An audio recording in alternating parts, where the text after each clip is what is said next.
ہے، کبھی ناموس رسالت کے حوالے سے مسئلہ آتا ہے۔ ناموس رسالت کا قانون اقلیتوں کے خلاف استعمال ہو رہا ہے۔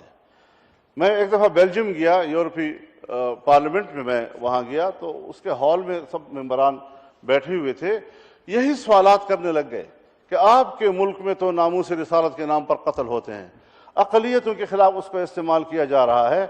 اور اس زمانے میں چونکہ سلمان تاثیر صاحب کو قتل کیا گیا تھا تو وہ بھی وہاں ایک بڑا مسئلہ بنا ہوا تھا۔ تو میں نے ان سے کہا جان ایف کینیڈی کو کس نے قتل کیا، انور سادات کو کس نے قتل کیا، اندرا گاندھی کو کس نے قتل کیا، راجیو کو کس نے قتل کیا؟ پوری دنیا میں اس قسم کے واقعات ہوتے ہیں، کوئی یہ نہیں ہے کہ ایک پاکستان میں ہو گیا اور آپ نے اسی کو پکڑ لیا کہ صرف پاکستان میں ہی ایسا واقعہ ہوا ہے۔ لیکن جہاں تک اس قانون کے اقلیتوں کے خلاف استعمال ہونے والی بات ہے، اس وقت کے حساب سے ہمارے پاس جو ڈیٹا تھا، ہم نے کہا کہ کوئی 500 ایف آئی آر درج ہوئے ہیں مسلمانوں کے خلاف، اور کوئی 40 یا 50 کے درمیان کیسز ہیں جو اقلیتوں کے حوالے سے ہیں۔ اس ریشو کو دیکھتے ہوئے کون کہہ سکتا ہے کہ یہ اقلیتوں کے خلاف غلط استعمال ہوا ہے؟ اور آپ دیکھ رہے ہیں آج بھی آپ دیکھ رہے ہیں کہ ممتاز قادری تو پھانسی چڑھ گیا، لیکن جو اس کے اس پورے ایکشن کی بنیاد بنی تھی، وہ ایک مسیحی خاتون ہے، وہ آج بھی جیل میں ہے، اس کے خلاف بھی سزائے موت ہے، اس کے خلاف بھی سزائے موت ہے، اس پر عمل ہو گیا، اس پر نہیں ہو رہا۔ اب یہ ساری چیزیں کہاں امتیاز ہے؟ امتیاز تو مسلمان کے خلاف ہو رہا ہے، امتیاز تو کسی مسیحی کے خلاف نہیں ہو رہا ہے، حالانکہ ایک ہی عدالت ہے، اس کا ایک ہی فیصلہ ہے۔ تو یہ ساری چیزیں ہمارے ملک میں حملے ہوتے رہتے ہیں۔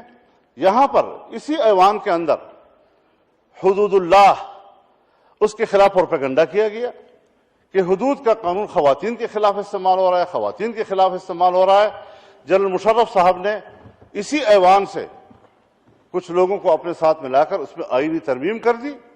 اب کہتے ہیں جی ہم نے کوئی تبدیلی نہیں کی۔ میں نے اس وقت بھی کہا کہ ایک ہے محض قانون کے اندر تبدیلی کرنا، ایک ہے اس قانون کی پاداش میں جو ایک مقدمے کا پروسیجر ہوتا ہے، اس پروسیجر کو اتنا مشکل بنا دیا آپ نے کہ اس کے نتیجے میں قانون غیر مؤثر ہو گیا۔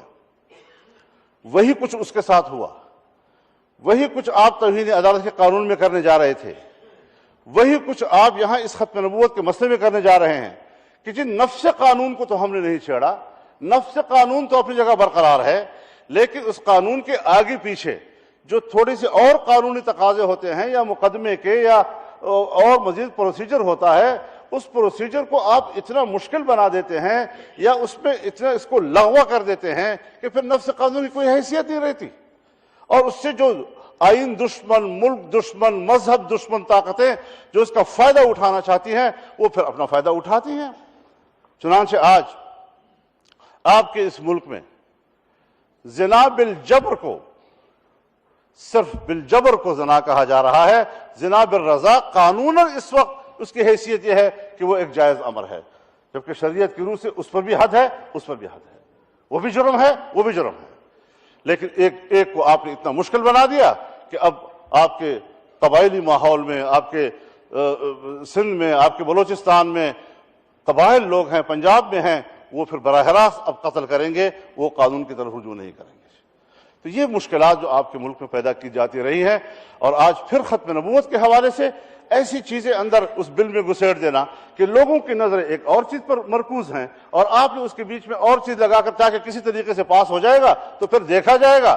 اگر حافظ حمداللہ صاحب کو ادراک ہو بھی گیا تھا سینٹ میں تو ان کو بھی انفرادی حیثیت میں ہوا تھا، انہوں نے وہاں کوشش کی، صرف مسلم لیگ نون کو آمادہ کر سکے، باقی سب نے اس کے خلاف ووٹ دے دیا، اور پھر یہاں قومی اسمبلی میں آیا۔ پھر یہاں پر اگر ہمارے شیخ رشید صاحب نے اس حوالے سے اٹھایا ہے مسئلے کو، تو یہ بھی ذرا بتایا جائے کہ یہ ادراک اس کو کس وقت ہوا؟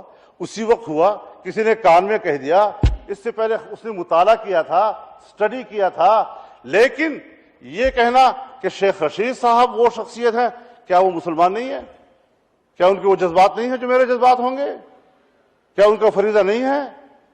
ہر ممبر کا جو یہاں بیٹھا ہوا ہے اور آقا دو عالم کا اپنے آپ کو غلام سمجھتا ہے اور ختم نبوت کے عقیدے سے اور اس کی محبت سے سرشار ہے، ہر ایک کا فرض ہے کہ اس کو اٹھائے۔ اور میں شکریہ ادا کروں گا ان کا کہ انہوں نے ایک مسئلہ اٹھا کر پورے ایوان کو، پورے قوم کو متوجہ کیا۔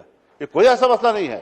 لیکن ان چیزوں کے اوپر اگر ہم یہ سمجھتے ہیں کہ میں نے تو کمال کر دیا تو آپ اس کے مجرم ہیں, آپ نے غفلت کی ہے, آپ پر ذمہ داری ڈالی جاتی ہے, یہ وقت اس کا نہیں ہے. اور نئے مسائل ایسے مسائل ہیں کہ جس میں ہم ایک دوسرے پر اس کی ذمہ داری ڈالیں.